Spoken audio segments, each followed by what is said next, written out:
Yes news में आप सभी दर्शकों का स्वागत है। मैं आपके साथ इलियास बड़ेगर। जैसा कि आप देख सकते हैं कि आज हम शहर बीजापुर के एपीएमसी हॉल में मौजूद हैं। यहाँ पर आज जय जवान जय किसान भारतीय संगठन बीजापुर घटक की ओर से एक जन जागृति प्रोग्राम रखा गया था। इसमें जो 13 तालुके और उनके ग्राम के अध्यक्ष और उपाध्यक्ष यहाँ पर आए हुए थे। उनको यहाँ पर एक तरह का एक सम्मान करके सभी को इस संगठन से जुड़े जितने भी जानकारी यहाँ पर दिए गए, यानी जो भी किसान की समस्याएं हैं एमएसपी को लेकर यहाँ पर बातें की गई और जो भी बैंक से लोन कैसे लें, इस तरह की उन्हें हर तरह की यहाँ पर जानकारी दी गई। और इस कार्यक्रम में बड़ी तादाद में लोग आए हुए थे। इस कार्यक्रम में बहुत सारे यहाँ के जो राज्य अध्यक्ष और उपाध्यक्ष और जिला अध्यक्ष और सिटी अध्यक्ष सभी लोग यहाँ पर मौजूद थे। और खास तौर पर मुख्य अतिथि के तौर पर हमारे पूर्व मंत्री अप्पा पट्टन शेट्टी और कांग्रेस जिला माइनॉरिटी अध्यक्ष शकील बागमारे साहब और सिटी अध्यक्ष अकल बाल सर भी यहाँ पर आए हुए थे। इस मौके पर सभी ने किसानों को लेकर एक बेहतरीन यहाँ पर बातें बताई और जितनी भी उन्हें समस्याएं आती हैं उन समस्याओं को लेकर उसका निवारण किस तरह से किया जाए, इस पर सभी लोगों ने विस्तृत यहाँ पर बात की। इस तरह की और खबरें देखने के लिए देखते रहिए एस न्यूज चैनल। ಇವತ್ತು ಬಿಜಾಪುರ ಜಿಲ್ಲೆ ಒಳಗಡೆ ನಾವು ಇದು ಲೋಕ ಅದಾಲತ್ ಮತ್ತು ಪ್ಲಸ್ ನಮ್ಮ ಗ್ರಾಮ ಅದಾಲತ್ ಅಂತ ಇಟ್ಟಿದ್ವಿ. ಎದಕ್ಕೆ ಇಟ್ಟಿದ್ವಿ ಅಂದ್ರೆ ನಮ್ಮ ಧರಪಾಜ್ಯ ಅನೇಕ ನಮ್ಮ ಧರ್ಮಗುರುಗಳು, ನಮ್ಮ ಮರಾಠ ಸಮಾಜ ಧರ್ಮಗುರು, ನಮ್ಮ ಬಂಜಾರ ಸಮಾಜ ಧರ್ಮಗುರುಗಳ ನೇತೃತ್ವದಾಗ ಏನೈತೆ ಅಂದ್ರೆ ಗ್ರಾಮ ಹಳ್ಳಿ ಉದ್ಧಾರ ಆದ್ರನೇ ಸಿಟಿ ಉದ್ಧಾರ ಆಗ್ತಾವ, ಸಿಟಿ ಉದ್ಧಾರ ಆದ್ರನೇ ಬೆಂಗಳೂರು ಡೆಲ್ಲಿ ಉದ್ಧಾರ ಆಗ್ತಾವ. ಅದರಿಂದ ನಾವು ಯಾಕಪ್ಪ ಗ್ರಾಮ ಹಳ್ಳಿ ಅಂದ್ರೆ ಇವತ್ತು ಕೊರೋನಾ ಬಂದಿದ್ದ ಟೈಮ್ ಒಳಗೆ ಯಾರೇ ಎಲ್ಲ ದೇಶ ಸಿಟಿ ಬಿಟ್ಟಿಗೆಸಿ ಎಲ್ಲಿರೋ ಹೋದ್ರ ಅಂದ್ರೆ ಎಲ್ಲ ಅವ್ರವ್ರು ತಮ್ಮ ತಮ್ಮ ಹಳ್ಳಿಗೆ ಹೋಗಿ ಜನಗಳ ನಮ್ಮ ದೋಸ್ತರುಗಳೆಲ್ಲ ಹಳ್ಳಿಗೆ ಬಂದು. ಯಾಕಂದ್ರೆ ಈಗ ಹಳ್ಳಿ ಒಳಗಿನ ಈಗ ಒಂದು ಸರ್ಕಾರ, ಕೇಂದ್ರ ಸರ್ಕಾರ ನಮ್ಮ ಏನ್ ಮಾಡ್ತಾ ಇದಾರೆ ಅಂದ್ರೆ ಅಮೆರಿಕ ಜೋಡಿ ಫ್ರೀ ಟ್ರೇಡ್ ಮಾಡ್ಕೇಸಿ ಡೈರಿ ಪ್ರಾಡಕ್ಟ್ ಇವತ್ತ ಇಲ್ಲಿ ನಮ್ಮ ದೇಶಕ್ಕೆ ಡೈರಿ ಪ್ರಾಡಕ್ಟ್ ಅಮೆರಿಕಾದಿಂದ ನಾವೆಲ್ಲ ಇದು ಮಾಡ್ಬೇಕು, ತಗೋಬೇಕಂತ ಇಸ್ ಮಾಡ್ತಾವ ನಾವು. ಅಲ್ಲಿ ರೈತರಿಗೆ 80 ಲಕ್ಷ ರೂಪಾಯಿ ಸಹಾಯಧನ ಹಾಕಿಸಿ ಆ ಸರ್ಕಾರ ಅವರಿಗೆ ಸಹಾಯಧನ ದುಡ್ಡು ಕೊಡ್ತಾರೆ. ಸಹಾಯಧನ ದುಡ್ಡು ಕೊಟ್ಟ ತಕ್ಷಣ ಅಲ್ಲಿ ರೈತರಿಗೆ ಏನೈತಿ, ಕಮ್ಮಿ ರೇಟ್ದಿಂದ ಅದು ಮಾಲ್ ಫ್ರೂಟ್ ಮಾಡ್ಬೇಕಂತ ಅವರಿಗೆ ಸಹಾಯಧನ 80 ಲಕ್ಷ ರೂಪಾಯಿ ಐತಿ. ನಮ್ಮ ಕರ್ನಾಟಕ ರೈತರಿಗೆ ಏನೈತಿ ಅಂದ್ರೆ 14,000 ರೂಪಾಯಿ. ಇಡೀ ದೇಶದ ರೈತರಿಗೆ ಹೇಳ್ತಾ ಇದ್ದೀನಿ, 14,000 ಏನೇನ್ ಆಗ್ತಾವ ಅಂದ್ರೆ ಅವ್ರ ಬೀಜ, ಗೊಬ್ಬರ, ಕುರ್ಗಿದಿಂದ ಏನ್ ಸಬ್ಸಿಡಿ ಸೌಲಭ್ಯ ಏನೈತಿ ಅದ್ರಾಗೆ ಅವ್ರು ತಗೋಬೇಕು. ಇವತ್ತು 14,000 80 ಲಕ್ಷ ರೂಪಾಯಿಯಲ್ಲಿ. ಅದಕ್ಕೆ ನಮ್ಮ ರಾಷ್ಟ್ರೀಯ ಅಧ್ಯಕ್ಷ ಜಗದೀಶ್ ಸಿಂಗ್ ಧನ್ಯವಾದ ಅವರು ಕನ್ಯಾಕುಮಾರಿದಿಂದ ಕಾಶ್ಮೀರವರೆಗೆ ದಿಲ್ಲಿ ತನಕ ಇವತ್ತು ನಾವು ಪ್ರತಿಭಟನೆ ಇಟ್ಕೊಂಡ. ರಾಷ್ಟ್ರೀಯ ಅಧ್ಯಕ್ಷ ಜಗದೀಶ್ ಸಿಂಗ್ ಧನ್ಯವಾದ ನೇತೃತ್ವದಾಗ ಪ್ರತಿಯೊಂದು ಜಿಲ್ಲೆ ಒಳಗೆ ಮತ್ತು ಪ್ರತಿಯೊಂದು ರಾಜ್ಯ ಒಳಗೆ ಮೀಟಿಂಗ್ ನಡೀತಾ ಇದಾವೆ. ಇವತ್ತು ಅವರು 12 ತಾರೀಕು ಇವತ್ತು ನಮ್ಮ ರಾಜ್ಯ ಸರ್ಕಾರ ಸಿಎಂ ಸಿದ್ದರಾಮಯ್ಯ ಮುಂದೆ ಒಂದು ಪ್ರಸ್ತಾವನೆ ಇಟ್ಟಾರ. ಆಲ್ರೆಡಿ ನೀವು ಈ ಕಾನೂನು ವಾಪಸ್ ಇಲ್ಲಿ ನಮ್ಮ ದೇಶಕ್ಕೆ ಇದು ಮಾಡಬೇಡ್ರಿ, ನಿಮ್ಮ ರಾಜ್ಯ ಒಳಗೆ ಈ ಕಾನೂನು ನೀವು ಒಪ್ಕೋಬೇಡ್ರಿ ಅಂತ ನಮ್ಮ ಸಂಘಟನೆ ಹೊತ್ತಿಗೆ ಇದೆ. ಈಗ ನಿಮ್ಮ ವಿವಾದ ರಾಜ್ಯ ಸರ್ಕಾರ ಜೊತೆಗೆ ಅಥವಾ ಕೇಂದ್ರ ಸರ್ಕಾರ ಜೊತೆಗೆ? ನಮ್ಮ ವಿವಾದ ಕೃಷಿ ಮಂತ್ರಿ ಏನ್ ಶಿವರಾಜ್ ಸಿಂಗ್ ಚೌಹಾಣ್ ಇದ್ದಾಗ, ಆ ಕೃಷಿ ಮಂತ್ರಿ ನಮ್ಮ ದೇಶದ ಕೃಷಿ ಮಂತ್ರಿ. ಆ ಕೃಷಿ ಮಂತ್ರಿ ಮಾತೆತ್ರ ಏನ್ ಹೇಳ್ತಾ, ನಾ ರೈತರ ಮಗ, ಮಾತೆತ್ರ ನಾ ಟ್ರ್ಯಾಕ್ಟರ್ ಮೇಲೆ ನಾವು ಹಿಂಗ ಹೋಗಿ ಕೇಸಿ ನಾ ಗಳೆ ಹೊಡೆದಿ ನಾ ಹೊಲ ಬಿತ್ತಿನ ತೀಜ್ ಹೇಳ್ತಾರಲ್ಲ, ಆ ಕೃಷಿ ಮಂತ್ರಿ ಇಷ್ಟು ಜರ ನಾಲೆಜ್ ಇದ್ರೆ ಆ ಕೃಷಿ ಮಂತ್ರಿ ಆ ಅಮೆರಿಕಾದ ಕಾನೂನು ಇಲ್ಲಿ ತರ್ಲಾಕ ಅವ್ರು ಒಪ್ಪಿಗೆ ಕೊಡ್ತಿದ್ದಿಲ್ಲ. ಈಗ ನಿಮ್ಮ ಒಂದು ಸಂಘಟನೆ ಪಕ್ಷಾತೀತವಾಗಿದೆಯಾ ಅಥವಾ ಯಾವುದೊಂದು ವಿಶೇಷವಾದ ಪಕ್ಷಕ್ಕೆ ತಾವು ಸಮರ್ಥನೆ ನೀಡ್ತೀರಿ? ನಾವು ಯಾವ ಪಕ್ಷ ವಿರೋಧ ಬಿ ಇಲ್ಲ, ಯಾವ ಸರ್ಕಾರ ವಿರೋಧ ಬಿ ಇಲ್ಲ. ಸರ್ಕಾರ ನೀತಿ ಮಾಡ್ತಾರಲ್ಲ, ಆ ನೀತಿಗಳು ಯಾವ ರೀತಿ ಮಾಡ್ತಾರೆ, ಆ ನೀತಿ ವಿರೋಧಿಗಳು ಸಂಘಟನೆದವ್ರು. ತಾವು ಹೇಳಿದಂತೆ ಈಗ ತಮ್ಮ ಒಂದು ರಾಜ್ಯ ಮತ್ತು ರಾಷ್ಟ್ರೀಯ ನಾಯಕರು ಎಲ್ಲರೂ ಕೂಡಿ ಪಾದಯಾತ್ರೆ ಮುಖಾಂತರ ಕನ್ಯಾಕುಮಾರಿಯಿಂದ ಕಾಶ್ಮೀರಿ ಒಂದು ಪಾದಯಾತ್ರೆ ಮಾಡ್ತಾ ಇದ್ರಿ. ಏನ ವಿಶೇಷ, ಏನ್ ಸಿಗ್ತದೆ? ಏನು ವಿಶೇಷ ಅಂದ್ರೆ ಸ್ವಾಮಿನಾಥನ್ ವರದಿ ಜಾರಿ ಆಗ್ಬೇಕು ನಮ್ಮ ಫಸ್ಟಿಗೆ. ಆ ನಂತರ ಈಗ ರೈತರು ಏನಿದಾರಲ್ಲ, ಈ ರೈತರ ಬೆಳೆಗಳ ಸ್ವಂತ ಬೆಳೆ ಬೆಳೆದಿದ್ ರೈತರ 108 ಬೆಳೆ ಬೆಳೆಸ್ತಾ ಇದಾರೆ ನಮ್ಮಲ್ಲಿ. ಆ 108 ಬೆಳೆಗೆ ನಾವೊಂದು ಈ ಬೆಳೆದ ಈ ಹೊಲದ ಮಾಲಕ್ ನಾನೇ 10 ಕೆಜಿ ಒಬ್ಬ ತೋರಿಸ್ಕೊಡ್ಬೇಕು. ಅಲ್ಲಿ ತನ ನಮ್ಮ ರೈತ ಸಂಘಟನೆ ಹೋರಾಟಗಳು ಇದ್ದೇ ಇರ್ತಾವ. ಯಾಕಂದ್ರೆ ಒಂದು ಗುಟ್ಕಾ ಮಾರಾವ ಅವನ್ ಬೆಳೆ ಫಿಕ್ಸ್ ರೇಟ್ ಮಾಡ್ಕೊತಾನ, ಒಂದ್ ಚಾ ಮಾರಾವ ಅವ ಫಿಕ್ಸ್ ಮಾಡ್ಕೊತಾನ. ನಮ್ಮ ರೈತರು ನಾವು ದುಡಿದಿದ್ ಬೆಳೆ, ನಮ್ಮ ಜಮೀನು, ನಮ್ಮ ಹೊಲ, ನಮ್ಮ ಎಲ್ಲ ಆದ್ರೆ ಬಿ ನಾವು ನಮ್ಮ ಬೆಳೆಗೆ ನಾವು ರೇಟ್ ಫಿಕ್ಸ್ ಮಾಡ್ಲಾಕ ಆಗ್ತಾ ಇಲ್ಲ ಇವತ್ತು ನಮ್ಮ ದೇಶದ. ಇವತ್ತು ಮೋತಿರಾಮ್ ಚೌಹಾಣ್ ರಾಜ್ಯಾಧ್ಯಕ್ಷರಾಗಿ ನಿಮ್ಮ ನೇತೃತ್ವದಲ್ಲಿ ಒಂದು ಭವ್ಯವಾದ ಕಾರ್ಯಕ್ರಮವನ್ನು ಹಮ್ಮಿಕೊಳ್ಳಲಾಗಿತ್ತು. ಇದರ ಉದ್ದೇಶ ಏನಿತ್ತು ಸರ್? ಇದ್ರ ಉದ್ದೇಶ ಏನಂದ್ರೆ ನಮ್ಮ ಗ್ರಾಮ ಸ್ವಚ್ಛ ಇಟ್ಕೋಬೇಕು. ನಮ್ಮ ಗ್ರಾಮ ಒಳಗೆ ಏನ ಅನೇಕ ಚಟುವಟಿಕೆ ನಡೀತಾ ಇದಾವ, ಯಾವ ನಮ್ಮ ಗ್ರಾಮಗ ಒಂದು ಯಾವ ಪಂಚಾಯತಿ ಒಳಗೆ ಏನೇನ ಹಗರಣ ನಡೀತಾ ಇದಾವ, ನಮ್ಮ ಸೌಲಭ್ಯ ನಮ್ಮ ಪಂಚಾಯತಿದಿಂದ ನಮ್ಮ ಗ್ರಾಮಕ್ಕೆ ಬರ್ತಾ ಇಲ್ಲ. ಯಾಕಂದ್ರೆ ಇವತ್ತು ನೋಡ್ರಿ ಇಲೆಕ್ಷನ್ ಆಗುತ್ತಾನ ಅಲ್ಲಿ ನಮ್ಮ MLA ನಮ್ಮ ಊರಾಗ ತಿರುಗಾಡ್ತಾರ. ಇಲೆಕ್ಷನ್ ಆದ ತಕ್ಷಣ ಅವ್ರಿಗೆ ಬೆಂಗಳೂರು ಹೋಗ್ಬಿಡ್ತಾರ. ನೀವು ಬೆಂಗಳೂರು ಅವ್ರಿಗೆ ಹೋದ್ರೆ ನಾವು ಅವ್ರಿಗೆ ಬಿಡಬಾರ್ದು. ಯಾಕಂದ್ರೆ ಓಟ್ ಹಾಕಿ ಆಯ್ಕೆ ಮಾಡತ್ತಂದಿಟ್ಟು ಅವ್ರಿಗೆ ಓಟ್ ಹಾಕಿ ಆಯ್ಕೆ ಮಾಡಿದ್ದಿಂದ ನೀವು ಎಲ್ಲಾರು ಸೇರಿ ನಿಮ್ ಏನೇನು ಊರಿಗೆ ಕೆಲಸ ಆಗ್ಬೇಕಾಗೈತಿ, ಏನ್ ಸಮಾಧಾನ ಬರ್ಬೇಕಾಗೈತಿ, ಅದು MLA ಆಗ್ಲಿ MP ಆಗ್ಲಿ ನಿಮ್ ಮಿನಿಸ್ಟರ್ ಆಗ್ಲಿ ಅಲ್ಲಿ ತನ ಮುಟ್ಟಿಸ್ಬೇಕಂತ ಈಗ ನಮ್ಮ ಗ್ರಾಮ ಅಧ್ಯಕ್ಷಗಳ ಜೋಡಿ ನಾವು ಸಭೆ ಮಾಡಿ ಚರ್ಚೆ ಮಾಡಿ ಇವತ್ತ ಏನು ಯಾವ ಗ್ರಾಮಾಧ್ಯಕ್ಷಗಳು ಲಿಸ್ಟ್ ಕೊಟ್ಟಾರ, ಯಾವ ಗ್ರಾಮಾಧ್ಯಕ್ಷ ಲಿಸ್ಟ್ ಕೊಟ್ಟಿಲ್ಲ, ಇನ್ನ ನಮ್ಮ ಕಾರ್ಯಕ್ರಮ ಚಾಲು ಐತಿ. ಸರ್, ಈಗ ನಿಮ್ಮ ಕಾರ್ಯಕ್ರಮ ನಡೆಯುವಾಗ ಒಂದು ಅನೌನ್ಸ್ಮೆಂಟ್ ಮಾಡಿದ್ರಿ, ನಿಮ್ಮ ಕ್ಷೇತ್ರದಲ್ಲಿ ಗ್ರಾಮ ಪಂಚಾಯತ್ ಆಗಿರ್ಬೋದು ಅಥವಾ ಸದಸ್ಯರನ್ನು ನಾಮಿನೇಷನ್ ಮಾಡ್ರಿ, ನಾವು ನಿಮ್ಗೆ ಸಹಾಯನೂ ಮಾಡ್ತೀನಿ ಅಂತ ತಾವು ಹೇಳಿದ್ರಿ. ಅವ್ರು ಗೆದ್ದು ಬಂದ ನಂತರ ತಾವು ಯಾವ ಪಕ್ಷಕ್ಕೆ ತಾವು ಸಪೋರ್ಟ್ ಮಾಡಿದ್ರಿ? ಅವ್ ಗೆದ್ದು ಬಂದ ನಂತರ ಅವ್ ಪಕ್ಷೇತರ ಇರ್ಬೇಕಂತ ನಮ್ಮ ಸಂಘಟನೆ ಇದು. ಅವ್ರ ಪಕ್ಷದಿಂದ ಟಿಕೆಟ್ ಕೂಡ್ಲಿಕ್ಕಂದ್ರ ಇದ್ರಾಗ ನನ್ನ ಸಂಘಟನೆ ಒಳಗೆ ಬಿಜೆಪಿ, ಕಾಂಗ್ರೆಸ್, JDS ಹಲವಾರು ಕಾರ್ಯಕರ್ತರು ಇದ್ದಾವೆ. ಎಲ್ಲಾ ಕಾರ್ಯಕರ್ತಗಳು ಅವ್ರ ಪಕ್ಷದವರು ಅವ್ರು ದುಡಿಸ್ಕೊತಾರ, ಅವ್ರಿಗೆ ಟಿಕೆಟ್ ಕೊಡಂಗಿಲ್ಲ. ಯಾಕಂದ್ರೆ ನಾ ರಾಜಕೀಯ ಇಳಿಬೇಕು, ನಮ್ ಜನಗಳಿಗೆ ಉದ್ಧಾರ ಮಾಡ್ಬೇಕಂತ ರಾಜಕೀಯಕ್ಕೆ ಬಂದಿರ್ತಾರೆ.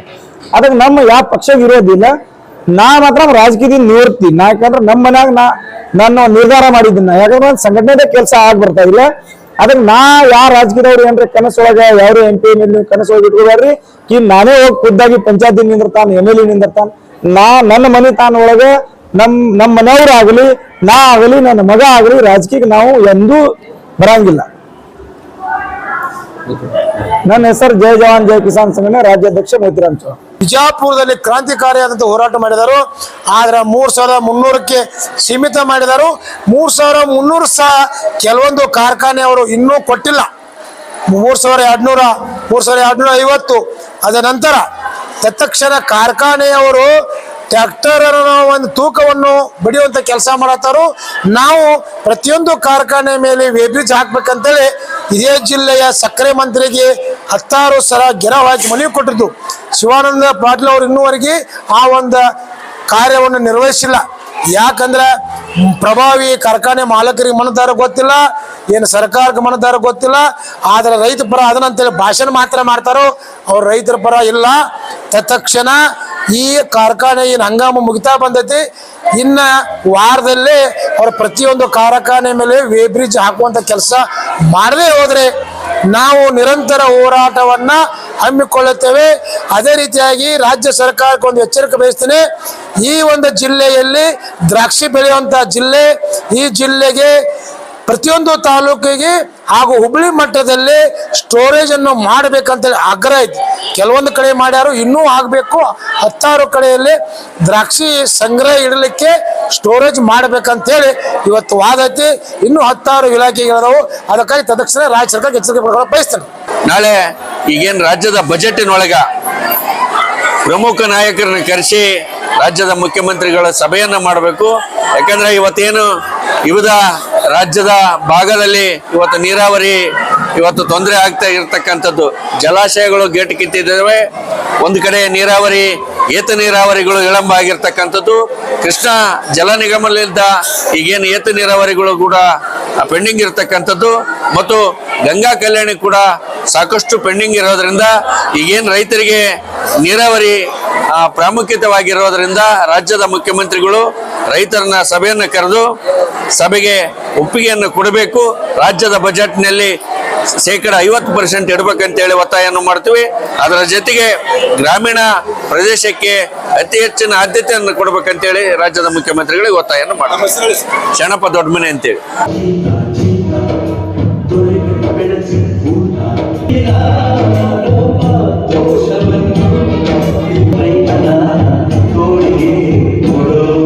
हमारे मोतीराम चौहान साहब मौजूद है, तो मैं पहले चौहान साहब को और हमीद साहब को, अशफाक नाथा साहब को और उनकी पूरी टीम को मुबारकबाद देता हूँ। मुबारकबाद की वजह यह है कि इन्होंने जिस तरह किसानों को मजबूत करने का बेड़ा उठाया और जो किसान आज जो सरकारी स्कीमों से भी उन्हें पता नहीं कि सरकारी स्कीमों से कैसा फायदा उठा सकते हैं। और आज हमारे राज्य की बात करेंगे तो राज्य में भी कितने किसान परेशान हैं, मजबूर हैं। उन किसानों को देखते हुए इस संगठनों को ताकत बनाने के लिए आज जो 18 तालुक प्रेसिडेंट जो सदस्य यहाँ पर बैठे हुए हैं, आपको अवेयरनेस ज्ञान इसलिए किया गया है ताकि आपके जरिए हर एक किसान की वो जरूरत को दूर कर सके। तो मैं खास करके मोतीलाल अहमद मोतीराम चौहान को बधाई देता हूं कि आप बहुत अच्छा काम कर रहे हैं, आपकी टीम बहुत अच्छा काम कर रही है और उम्मीद है कि आने वाले दिन में आप और भी आगे बढ़ेंगे इंशाअल्लाह। हम उम्मीद करते हैं आपकी मेहनत का नतीजा है कि आपने सिर्फ बीजापुर तालुके के मुताबिक 12,000 किसान परिवार को अपने साथ जोड़ा। आप और आपकी टीम वाकई काबिले तारीफ है। और आपको बता दूं कि किसान योजना ये बहुत है। मैं उम्मीद करता हूं कि जैसे कि पीएम किसान सामान्य निधि योजना है, आपको बता दूं जो छोटा किसान होता है वो छोटा किसान को हर साल सरकार की तरफ से 6,000 आपके अकाउंट में डाला जाता है। तो मैं मेरे अध्यक्ष से मैं कहूंगा कि आप जिन जिन किसानों ने अब तक ये स्कीम को नहीं किया है तो इस स्कीम का फायदा उठाइए। ये सरकारी स्कीम है जो आपके अकाउंट में हर साल 6,000 से 6,000 रुपए जमा होंगे सरकार की तरफ से। और फसल बीमा योजना होती है, इस बीमा योजना के तहत आप फसल जो बारिश की वजह से या किसी अन्य कारण की वजह से फसल जो आपकी तबाह होती है तो इस फसल बीमा योजना का लाभ लीजिए ताकि किसी कारण की वजह से वो फसल आपकी तबाह हो जाए तो भी आपको सरकार के तरफ से उसका परिहार मिल सके। इसी तरह प्रधानमंत्री किसान सिंचाई योजना होती है। ये सिंचाई योजना आपके यहाँ पर जो हर खेत में जो पानी की कमी होती है पानी को दूर करने के लिए ड्रिप किया जाता है, इरिगेशन और स्प्रिंकलर सिस्टम को सब्सिडी दी जाती है। तो इस तरह आप उसका भी लाभ ले सकते हैं। ई नम योजना के तहत जो मंडी सिस्टम जो आप बाजार में ರೈತರನ್ನ ಸೈನಿಕರನ್ನ ಬಹಳಷ್ಟು ನಾವೆಲ್ಲರೂ ನೋಡಿದೀವಿ. ಅವರಿಂದಲೇ ನಮ್ಗೆ ಬಹಳಷ್ಟು ಬದುಕಲಿಕ್ಕೆ ಸಾಧ್ಯ ಅನ್ನೋದು ಗೊತ್ತಾಗಿದೆ. ಅದು ಮಾತನ್ನ ಹೇಳ್ತೀನಿ. ಇವತ್ತು ಸಂಘಟನೆ ಉದ್ದೇಶ ಸಾಕಾರ ಆಗ್ಬೇಕಂದ್ರೆ ಬಹಳಷ್ಟು ಪ್ರಾಮಾಣಿಕತೆಯ ಅವಶ್ಯಕತೆ ಇದೆ. ನೀವೆಲ್ಲ ಪ್ರಾಮಾಣಿಕರದಿರಿ, ಒಳ್ಳೆಯವರಿದ್ದೀರಿ, ಹೋರಾಟ ವಿಚಾರ ಇಟ್ಕೊಂಡ್ರಿ. ಲೀಡರ್ ಆಗುವಂತದ್ದು ಲೀಡರ್ ಆಗಿ ಬೆಳೆಯುವಂತದ್ದು ಒಂದು ನನ್ನ ಅನುಭವ ಪ್ರಕಾರ ಯಾರೇ ಇವತ್ತು ಜವಾಬ್ದಾರಿ ತಗೊಂಡು ಯಾರಾದ್ರೂ ಸಮಸ್ಯೆಯನ್ನ ಹೋರಾಟ ಮಾಡಿದ್ರೆ ಅವರು 100 ಅವರಾಗಿ ಲೀಡರ್ ಆಗ್ತಾರೆ ವಿನ ಮತ್ತೆ ಯಾರಿಂದ ಲೀಡರ್ ಆಗಿ ಸಾಧ್ಯ ಇಲ್ಲ. ಇದು ನೀವು ಅರ್ಥ ಮಾಡ್ಕೋಬೇಕು. ಯಾಕಂದ್ರೆ ನಾವು ಗೊತ್ತಿತ್ತು ನಾನು ಏನು ಇರ್ಲಿಲ್ಲ. ನಾನು 83 ಇಸ್ವಿ ಬಿಜಾಪುರ ಬಂದಿ. ನಾವು ಬೆಳ್ಳಿಲ್ಲ 83 ಇಸ್ವಿ ಬಂದೆ 99 ಎಮ್ಎಲ್ಎ ಇಲೆಕ್ಷನ್ ಇತ್ತು. ನಾನು ಎಂತೆ ಬಂದ್ರು ಅದಕ್ಕೆ ನಾವು ನಮಗೂ ಕೂಡ ಹಬಿ ಇರ್ತದೆ. ಎಳನೀರು ಎಣ್ಣೆ ಇತ್ತು, ಎಲೆ ಎಣ್ಣೆ ಅಂತ ಪರವಾಗಿ ಕೆಲಸ ಮಾಡುವಂತದ್ದು ನಾವೆಲ್ಲೋ ಮಾಡಿವಿ. ಹಿಂದೂ ಸಂಘಟನೆ ಕೆಲಸ ಮಾಡಿವಿ, ಬಿಜೆಪಿಗೂ ಮಾಡಿವಿ, ಬೇರೆ ಬೇರೆ ತೊಂದರೆ ಆಗ ಕಮಾಯಿಗೆ ಕೆಲಸ ಮಾಡಿವಿ. ಅದಕ್ಕೆ ಎಲ್ಲರೂ ಕೂಡ ಒಳ್ಳೇದ ಒಬ್ಬ ಕಷ್ಟದಲ್ಲಿ ಒಬ್ಬ ಭಾಗಿಯಾಗುವಂತ ವಿಚಾರ ಇಟ್ಕೊಂಡು ಈ ಸಂಘಟನೆ ಪ್ರಾರಂಭ ಮಾಡಿ ಅಂತ ನಾನು ತಿಳ್ಕೊಂಡಿದ್ದೀನಿ.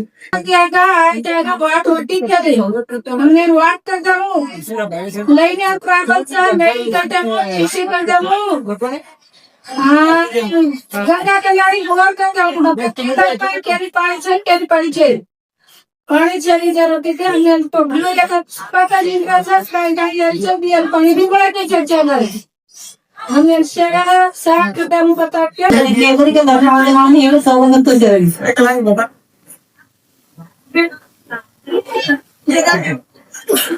ನಾನು ಗ್ರಾಮ ಪಂಚಾಯತ್ ಅಧ್ಯಕ್ಷ ವಹಿಸಬೇಕಂದ್ರೆ ನಮ್ಮ ಮೋತಿರಾಮ್ ಜವಾನ್ ರಾಜ್ಯಾಧ್ಯಕ್ಷ ಸಹೋದರಿಯಕ್ಕೆ ಒಂದು ಧನ್ಯವಾದಗಳು ಅಂತ ಹೇಳೋದಿಸ್ತಿದ್ದೀನಿ. ಯಾಕಂದ್ರೆ ನಾನು ಈ ರೈತ ಸಂಘಟನೆ ಕಟ್ಟಬೇಕಂದ್ರೆ ನನ್ನ ಹತ್ರ ಒಂದು ಹೆಮ್ಮೆ ತರಬೇಕಂದ್ರೆ ಇದು ನಾನು ಎಷ್ಟೊಂದು ಕಷ್ಟಪಟ್ಟಿನಂದ್ರೆ ಅದು ನನಗೆ ಇವತ್ತು ನನ್ನ ಪರಮಾತ್ಮಗೂ ಅದೇ ರೀತಿ ಬಂದ್ಬಿಟ್ಟು ನಮ್ಮ ರಾಜ್ಯಾಧ್ಯಕ್ಷ ಮೋತಿರಾಮ್ ಧರ್ಮ ಜವಾನ್ ಸರ್ ಅವರಿಗೆ ಒಂದು ಧನ್ಯವಾದಗಳು ಹೇಳ್ತೀನಿ. ಯಾಕಂದ್ರೆ ನಾನು ಇಲ್ಲಿ ದೇಶಿಗೆ ಬರಬೇಕಂತ ಅವಕಾಶ ಮಾಡಿಕೊಟ್ಟಿದ್ದ ನನ್ನ ಅಕ್ಕ ತಂಗಿಯರಿಗೆ ಸಹೋದರಿಗೆ ಧನ್ಯವಾದಗಳು ಅಂತ ಹೇಳ್ತೀನಿ. ಅದೇ ರೀತಿ ಬಂದ್ಬಿಟ್ಟು ನಾನು ಇಲ್ಲಿ ನಮ್ಮ ಮಗನಾಪುರ 82 ಗ್ರಾಮ ಪಂಚಾಯತಿಗೆ ಒಂದು ಚಿಕ್ಕದಾಗಿ ಒಂದು ಕೆಲಸವನ್ನು ಅನುಭವಿಸಿದೀನಿ. ಯಾಕಂದ್ರೆ ಪ್ರತಿಯೊಂದು ಹಳ್ಳಿಯಲ್ಲಿ ಕೆಲಸವನ್ನು ಆಗ್ಯದ. ಯಾಕಂದ್ರೆ ಪ್ರತಿಯೊಂದು ಮೆಂಬರ್ಗಳು ಕೂಡ ಅಂತಿದ್ದರು, ಒಂದು ಮನೆಗೆ 40,000 ರಿಂದ 50,000 ಹಣವನ್ನು ತೆಗೆದುಕೊಳ್ಳುತ್ತಿದ್ದರು.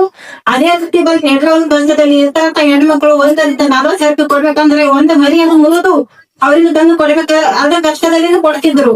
ಅದೇ ರೀತಿ ಬಂದ್ಬಿಟ್ಟು ನಮ್ಮ ರಾಜ್ಯಾಧ್ಯಕ್ಷ ಮುದ್ದರಾಮ್ ಚವ್ಹಾಣ್ ಸರ್ ಅವರು ಒಂದು ಅನುಕೂಲತೆಯನ್ನು ಮಾಡಿಕೊಟ್ಟಿದ್ದಾರೆ. ಅದರಿಂದ ನಮ್ಗೆ ಎಲ್ಲರಿಂದ ಅದು ಆಗಿದೆ, ಅನುಕೂಲವಾಗಿದೆ ಅಂತ ಹೇಳ್ತೀನಿ. ನಮ್ಮ ಮಗನಾಮೂರು ಹೇಳಿದ್ರಲ್ಲಿ ರಾಜ್ಯಾಧ್ಯಕ್ಷ ಸರ್ ಒಂದೇ ಸರಿ ನಮ್ಮ ಗ್ರಾಮ ಪಂಚಾಯತ್ಗೆ ಬಂದು ಮನವಿ ಕೊಟ್ಟಿದ್ದರು.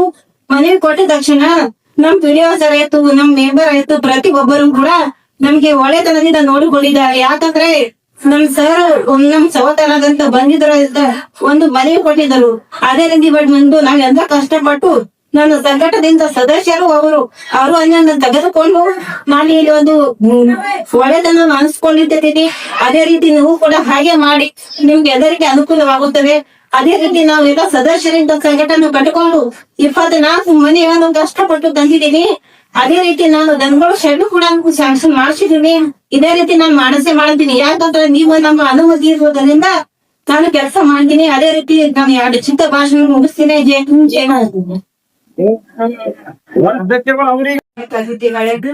ನನ್ನ ಪ್ರೀತಿಯ ಸಹೋದರ ಇನ್ನು ನಾನು ಜೈ ಜವಾನ್ ಜೈ ಕಿಸಾನ್ ಜೈ ಭಾಗ್ಯ ಸಂಘಟನೆ ಒಂದು ಮಹಿಳಾ ಅಧ್ಯಕ್ಷ ಆಗಿ ನಾಕೊಂದು ಮೋತಿಲಾಲ್ ಚವ್ಹಾಣ್ ಅವ್ರನ್ನ ಒಂದು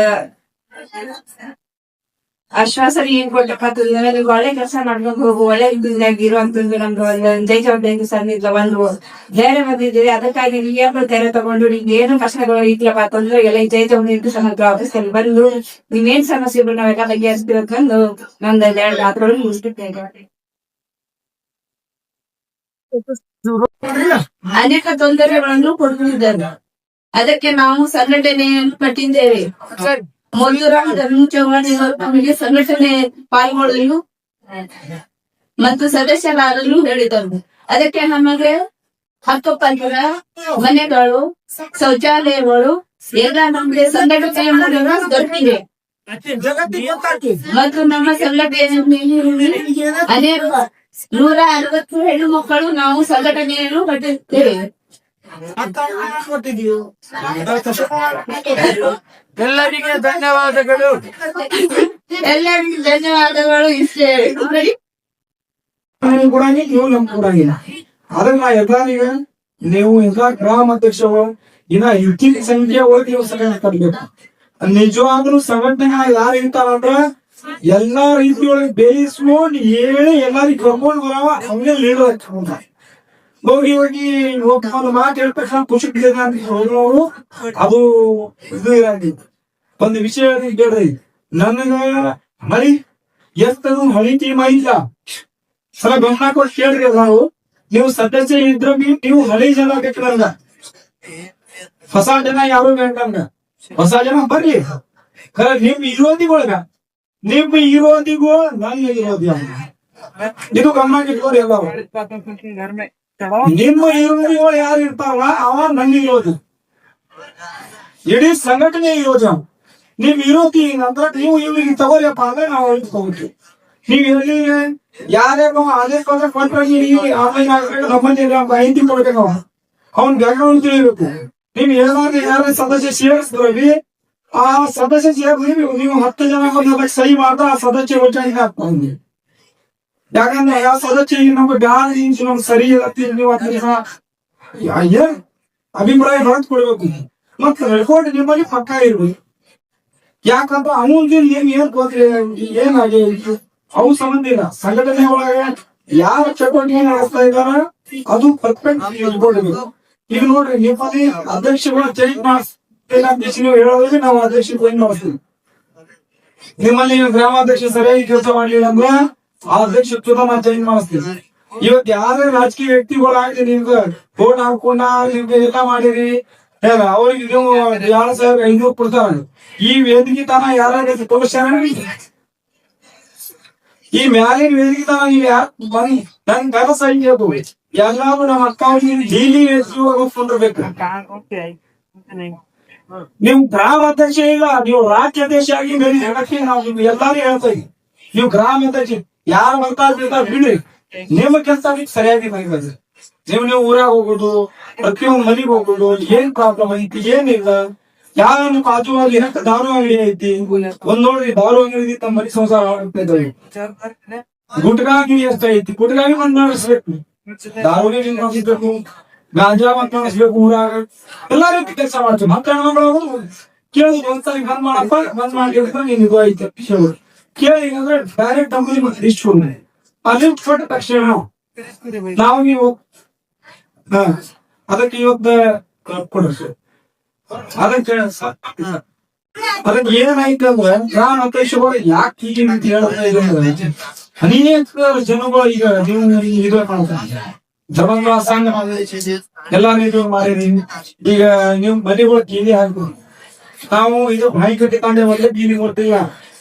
2074 ಕೀಲಿಗಳು ಯಾರು ನಾನೇ ನೋಡ್ತೀನಿ ಅಂತ ಹೇಳ್ತಿರ್ತೀವಿ. ಈ ಮೈಕ್ರೋನ್ ಡ್ರೈನೇಜ್ ಬಂದ್ ಆಗ್ಬೇಕಂದ್ರೆ ಯಾರು ಮುಂದಾಗಿಲ್ಲ. ಇವತ್ತು ಯಾಕೆ ಹೇಳಿ ರಜಾ ಮುಖಾಂತರ ನಾನು ಒಂದ್ 10 ಕಿವಿ ನೋಡ್ತೀನಿ. ನಾವು ನಮ್ಗೆ ಪೊಲೀಸ್ನವ್ರು ಕೇಸ್ ಹಾಕ್ತೀನಿ, ಬ್ಯಾಂಕ್ ನಾವು ನಮ್ಗೆ ಊಟ ಹೋಗ್ತೀವಿ ಅಂದ್ರೆ ನಾವು ಏನ್ ತಗೊಂಡ್ ಸರ್ದಿಲ್ಲ. ಯಾಕಂದ್ರೆ ನಿಮ್ಮ ಮನೆ ಸಂಸಾರ ಬೀದಿಗೆ ಬರ್ಬೇಡ್ತಿ ಏನ್ ಸರ್ದಿಲ್ಲ. ನಾವು 8 10 ಲಕ್ಷ ರೂಪಾಯಿ ದುಡ್ಡು ತಗೋತೀವಿ. ಆ ದುಡ್ಡುಗಳು ನಿಮ್ ಗಂಡ್ಮಗ ಎಲ್ಲಾ ನಾವು ಕೂಡ ಚೈನಿ ಹುಡುಗಿ ಮದ್ವಿ ಮಾಡಿವಿ, ಮರಿ ಮಾಡಿವಿ, ದೇವರ ಮಾಡಿ ಹೋಗ್ತೀರಿ, ಎಲ್ಲಾ ಹಾಳು ಮಾಡಿವಿ.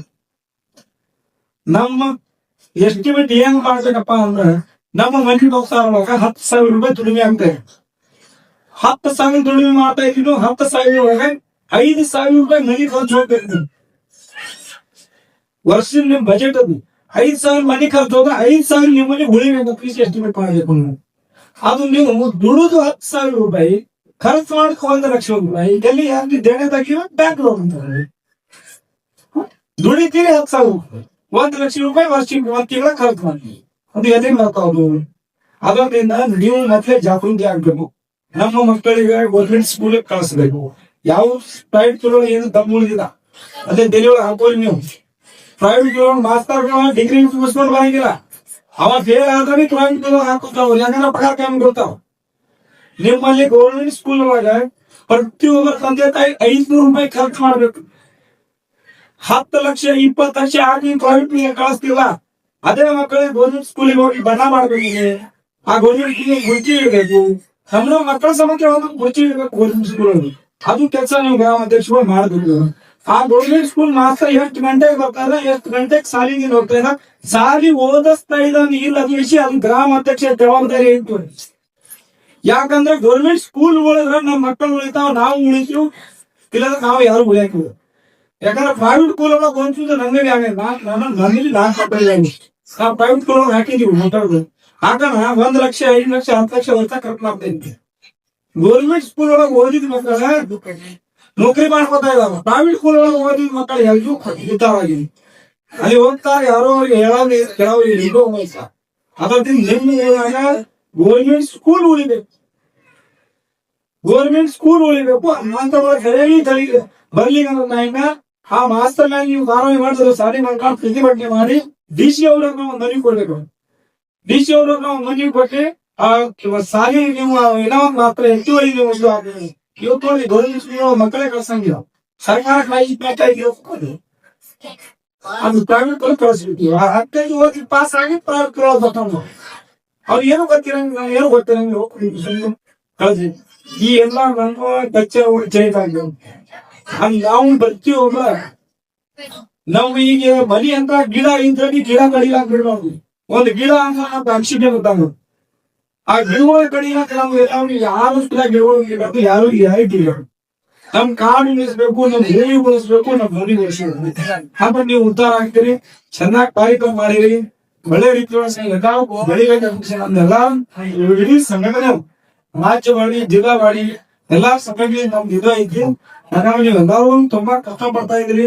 ಎಲ್ಲರೂ ಇದೇ ರೀತಿ ಕಷ್ಟ ಮಾಡಿದ್ರಿ, ಇದೇ ರೀತಿ ನೀವು ಮುಂದೆ ಬೆಳೀರಿ. ಯಾರು ಏನ್ ಹೇಳ್ತಾ ಹೋಗ್ರಿ, ಸಂಘಟನೆ ಉಳಿಬೇಕಾಗಿ ವ್ಯಕ್ತಿ ನಾವು ಸಂಘಟನೆ ಕಥೆ ಮಾಡ್ತೀವಿ. ವ್ಯಕ್ತಿಗೆ ಅನ್ಯಾಯ ಮಾಡ್ರಿ. ನೀವು ಮೋದಿರಾಮ್ ಮೋದಿರಾಮ್ ಅನ್ಯಾಯ ಮಾಡ್ರಿ. ಬೇರೆ ಯಾರು ರಜಾಕಿರ ಮಾಡಿ ಅನ್ಯಾಯ ಮಾಡಿದಾಗ ಅನ್ಯಾಯ ಮಾಡ್ರಿ. ಸಂಘಟನೆ ಅನ್ಯಾಯ ಮಾಡಿದ್ರೆ ಎಂತೂ ಉದ್ದಾವಾಗಿ ಈ ಸಂಘಟನೆ ಏನ್ ರೂಲ್ಸ್ ಐತಪ್ಪ ಅಂದ್ರೆ ಸಂಘಟನೆ ಒಳಗೆ ಗಟ್ಟಿದಾರ ಉಳಿಬೇಕು.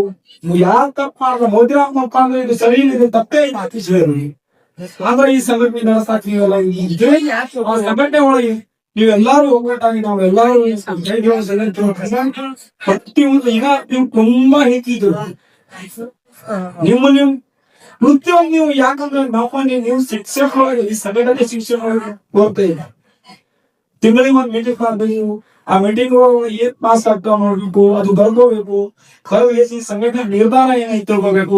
ಈ ಸಂಘಟನೆ ನಾವು ಏನು ಹೋರಾಟ ಮಾಡ್ತೀವಿ, ನಾವು ಗೌರ್ಮೆಂಟ್ ಅನುದಾನ ಏನ್ ಹೋಗ್ಬೇಕು, ಯಾವ ರೀತಿ ಬೆಳಿಬೇಕು ನೋಡಿ. ಹೆಣ್ಮಕ್ಳು ಲೋನ್ ಸಿಕ್ತಾವ 10 ರೂಪಾಯಿ ಬಡ್ಡಿ ನೋಡಂಗಿಲ್ಲ, 20 ರೂಪಾಯಿ ಬಡ್ಡಿ ನೋಡಂಗಿಲ್ಲ, ಹೋಗ್ಬೇಕು. ಆ ಲೋನ್ ತಗೊಂಡಾಗ ಆ ಲೋನ್ ಕಟ್ಟಿ ಎಷ್ಟೈತಿ, ನಮ್ ಕಟ್ಟೋದು ಕೆಪಾಸಿಟಿ ಐತಿ ಇದಿಲ್ಲ, ಅದು ಮತ್ತೆ ತಿಳ್ಕೋಬೇಕು. ಗೌರ್ಮೆಂಟ್ ಸಹಾಯಧನ ಇದ್ರೆ ತಗೋಬೇಕು, ಸಬ್ಸಿಡಿ ಲೋನ್ ತಗೋಬೇಕು. ಏನ್ ಬೇಕದು ಸಂಘ ಸಂಘ ಯಾಕೆ ಯಾಕೆ ತಗೋತೀರಿ ಸಂಘ?